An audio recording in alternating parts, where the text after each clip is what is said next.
Hello everyone, welcome to civil staff Himachal. आज के lecture में हम 10 एमसीक्यूज डिस्कस करेंगे रिलेटेड टू साइंस। उससे जाने से पहले आप कुछ हमारे फ्री इनिशिएटिव्स देख सकते हैं। फॉर एग्जांपल 10:15 आपसे डेली 10 एमसीक्यूज डिस्कस किए जाते हैं। 2:15 आपसे मेंस करंट अफेयर्स डिस्कस किए जाते हैं। 6:15 डेली करंट अफेयर्स डिस्कस किए जाते हैं। ऐसे ही 8 PM आपसे डिस्कस किया जाता है, दैट इज JOAIT और एस्टा एग्जाम से रिलेटेड क्वेश्चन।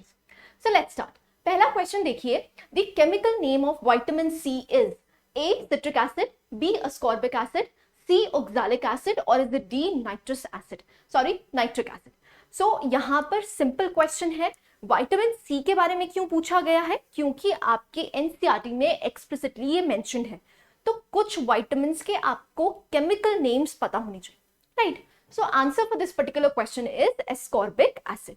अब देखिए, जो विटामिन एसेंशियल है जिनके केमिकल नेम्स आपको याद रखने हैं वो मैंने आपको दे दिए हैं। फॉर एग्जाम्पल विटामिन ए को रेटिनॉल बोलते हैं, ऐसे ही विटामिन डी को कैल्सिफेरॉल बोलते हैं, विटामिन के को फाइलोक्विनोन बोलते हैं, याद रखना है। ऐसे ही विटामिन सी जो अभी क्वेश्चन पूछा दैट इज एस्कॉर्बिक एसिड। और अगर हम विटामिन B12 की बात करते हैं उसको बोला जाता है साइनोकोबालमिन, राइट? ऐसे ही विटामिन B9 भी इंपॉर्टेंट है जिसको आप क्या कहते हैं? Folic acid. ठीक है जी। सो कुछ विटामिन हैं जिसके आपको केमिकल नेम्स पता होनी चाहिए। नेक्स्ट क्वेश्चन पे मूव करते हैं, that is question number 2। Which muscle is the strongest of all in the human body?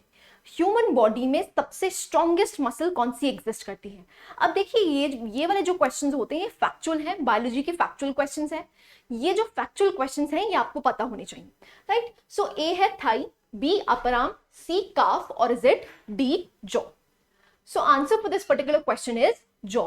अब जॉ को आप कहते हैं मैसेडम मसल्स। सो मैसेडम मसल जो है वो स्ट्रॉन्गेस्ट इन दी बॉडी है। Now this is a factual question, you have to learn it. जिसको आता था वेल एंड गुड, जिसको नहीं आता था वो प्लीज याद कर लीजिए, ठीक है जी। नेक्स्ट क्वेश्चन पे मूव करते हैं, क्वेश्चन नंबर 3। क्वेश्चन नंबर 3 कहता है sweat glands occur in greatest number in the skin of which of the following? A palm of the hand, B lips, C forehead और is it D armpits?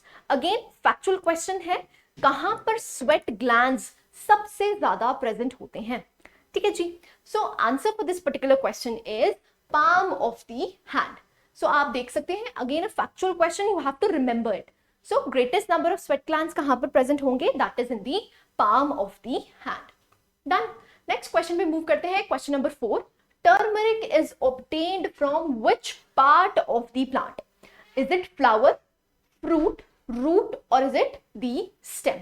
Again NCERT से question लिया है क्योंकि turmeric पे आपको काफी बड़ा एक पैराग्राफ दिया हुआ है जहां पर आपको बताया गया है कि टर्मरिक कहां से ऑब्टेन होता है, दूसरा इसकी एडवांटेजेस दी गई हैं। अब क्वेश्चन दोनों से ही फ्रेम हो सकता है।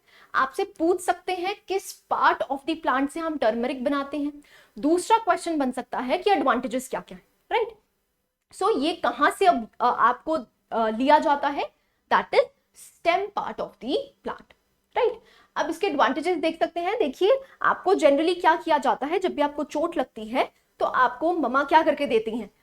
दूध में आपको हल्दी मिक्स करके दे देती हैं। तो वो जनरली क्यों दिया जाता है? क्योंकि इसकी मेडिसिनल प्रॉपर्टीज बहुत सारी एग्जिस्ट करती हैं। फॉर एग्जांपल आप देख सकते हैं एंटी इंफ्लामेटरी प्रॉपर्टीज होती हैं। इंफ्लामेटरी का मतलब होता है सोजश, सूजन होना, ठीक है? ऐसे ही आर्थराइटिस में प्रिवेंट करती है, डायबिटीज को कंट्रोल करती है, ऐसे ही boost the immune system and so on. इसकी बहुत सारी एडवांटेजेस हैं। तो अगर आपको मल्टीपल स्टेटमेंट्स आती हैं, प्रोबेबली सारी ही करेक्ट होंगी, ठीक है जी। नेक्स्ट चलते हैं, नेक्स्ट इज क्वेश्चन नंबर 5।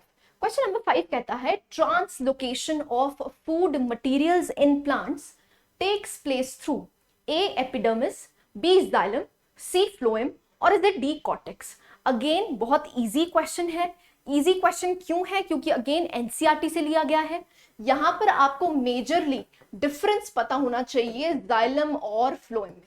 अब ट्रांसलोकेशन ऑफ फूड मटेरियल्स की बात करी जा रही है, तो यहां पर क्या होगा answer? That will be phloem, that is C. अब जाइलम और फ्लोएम में आप डिफरेंस देख लीजिए। फ्लोएम जो है वो जनरली फूड पार्टिकल्स को एक जगह से दूसरी जगह पहुंचाने में हेल्प करता है। अब जो प्लांट्स है वो ऑटोट्रॉफ्स हैं, इसका मतलब फोटोसिंथेसिस कर सकते हैं, अपना खाना खुद बना सकते हैं। सपोजिटली लीव्स ने खाना बनाया और उसको रूट्स तक पहुंचाना है। ऐसे ही अगर लीव्स ने खाना बचाया तो अपर स्टेम तक पहुंचाना है। तो इसका मतलब क्या, जो फूड की डायरेक्शन है वो बाय डायरेक्शन हो सकती है, मतलब दोनों डायरेक्शन में जा सकती है। तो इसीलिए यहां पर आपको टू वे फ्लो देखने को मिलता है। ऑन द अदर हैंड अगर हम जाइलम की बात करते हैं तो ये क्या सपोर्ट करता है, वाटर एंड मिनरल्स को ट्रांसपोर्ट करता है। अब वाटर जनरली आपको कहां से मिलता है, सॉइल से मिलता है। तो रूट्स उसको अब्सॉर्ब करती हैं और उसके बाद हर पार्ट में पहुंचाती है। इसका मतलब क्या है, एक ही डायरेक्शन में चाहिए, तभी यहां पर सिर्फ आपको वन वे डायरेक्शन दिखेगी। ठीक है जी, so that is the difference between xylem and phloem. Next question पे मूव करते हैं, question number 6। The tree requiring minimum water for its growth is A. eucalyptus, B. babul, C. mango और is it D. guava? Video को pause कीजिए और अपना answer mark कीजिए। Okay, so answer for this particular question is बबूल।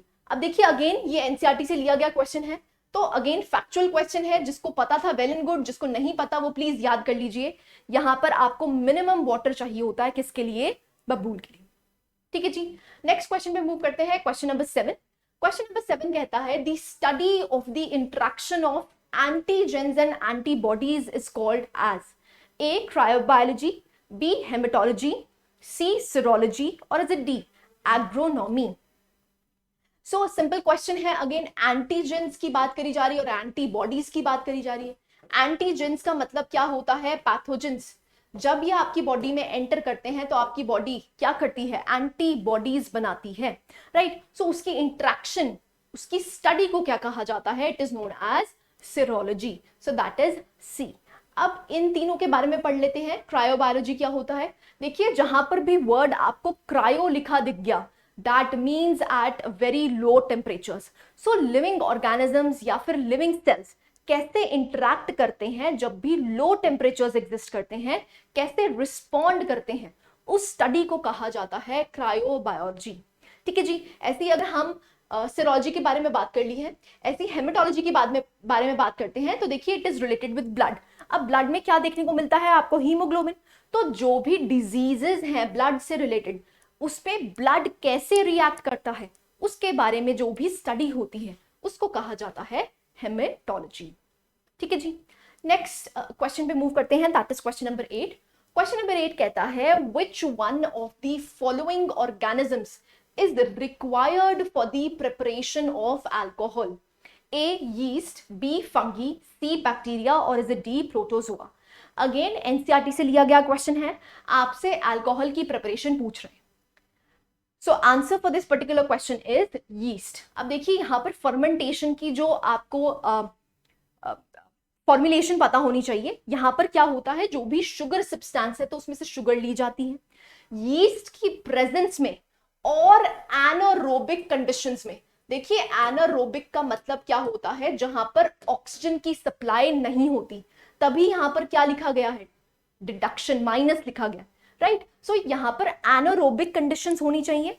जब भी sugar और यीस्ट रिएक्ट करेगा it will form carbon dioxide and alcohol. ठीक है जी, सो इस प्रोसीजर को क्या कहा जाता है, that is fermentation. It is known as fermentation. ठीक है जी, नेक्स्ट क्वेश्चन पे मूव करते हैं, that is question number 9। Question number 9 क्या है, in which of the following diseases do the germs enter through the open pores या फिर ओपन वुंड्स। ए है टेटनस, बी है ट्यूबरकुलोसिस, सी है टाइफाइड और is it D malaria. Again a question taken from your NCERT. NCERT में tetanus के बारे में काफी कुछ दिया गया है। सो यहां पर आंसर क्या बन जाता है, दैट इज टेटनस। अब टेटनस पहले याद रखना है, it is a bacterial disease.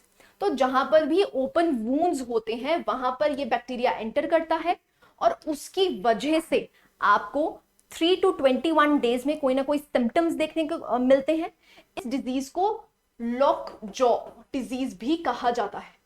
सो यहां पर आपका जो जॉ है वो लॉक हो जाता है and that is deadly. That is why अगर कोई एक्सीडेंट होता है जहां पर ओपन वुंड्स एग्जिस्ट करते हैं तो डॉक्टर्स आपको क्या सजेस्ट करते हैं कि टेटनस का इंजेक्शन लगवा लीजिए। सो इसका मतलब क्या है, वैक्सीनेशन लगवा लीजिए। सो यहां पर क्या है, ये एक बैक्टीरियल डिजीज है। ठीक है जी, नेक्स्ट क्वेश्चन पे मूव करते हैं, last question for the day. So diabetes mellitus is caused due to the malfunctioning of which organ? A. Pancreas, C. Kidneys, B. Spleen, B. Kidneys, C. Spleen, or is it D. Liver? So answer for this particular question is that is pancreas. Simple question है. देखिए pancreas कौन सा hormone secrete करता है? That is insulin. अगर आपका जो pancreas है वो इंसुलिन सिक्रीट प्रॉपरली नहीं कर रहे, इसका मतलब क्या है कि आपकी बॉडी में शुगर लेवल्स जो हैं वो इंक्रीज कर जाएंगे, जिसको आप लेमन लैंग्वेज में क्या कहते हैं? दैट इज शुगर हो गई. राइट, शुगर हो गई का मतलब क्या है? जो ग्लूकोज लेवल्स हैं आपकी ब्लड में वो क्या है? बढ़ जाते हैं. क्यों? क्योंकि जो आपके पैंक्रियाज हैं वो अच्छे से काम नहीं कर रहे, जिसकी वजह से जो इंसुलिन हार्मोन है वो आपकी बॉडी में सिक्रीट नहीं हो रहा. तो जनरली जिनको हायर शुगर लेवल्स होती हैं उनको डॉक्टर्स क्या सजेस्ट करते हैं कि आप इंसुलिन के इंजेक्शंस ले लीजिए. अब इंसुलिन के इंजेक्शंस का मतलब क्या होता है कि आपकी बॉडी में पैंक्रियाज क्योंकि इंसुलिन नहीं बना रहे, तो आप क्या कीजिए, बाहर से इंसुलिन ले लीजिए, जिससे आपके जो ब्लड शुगर लेवल्स हैं वो कंट्रोल में आ जाए. ठीक है जी. So this was all about diabetes. आप कुछ हमारे फ्री इनिशिएटिव्स और पेड इनिशिएटिव्स देख सकते हैं. So this was it. I hope you like the lecture. Thank you very much.